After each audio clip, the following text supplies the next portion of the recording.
Kenny, the SES had to perform multiple flood rescues overnight.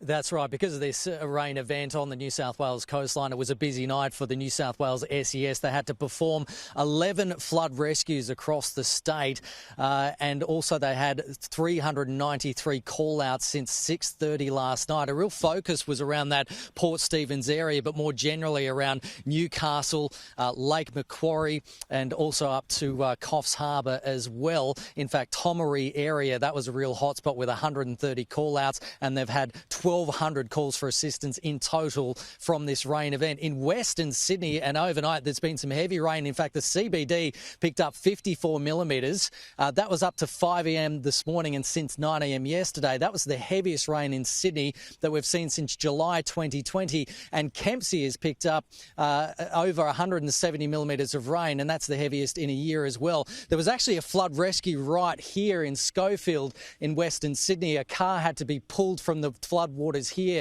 and these are common scenes up the New South Wales coastline at the moment. Many roads are affected.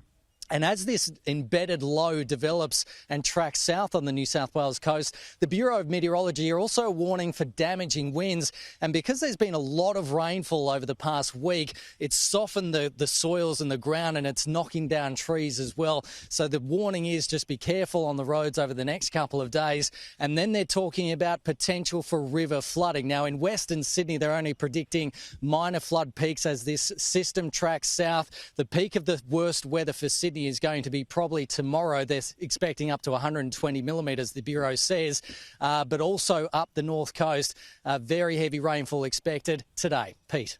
Kenny Heatley, thank you.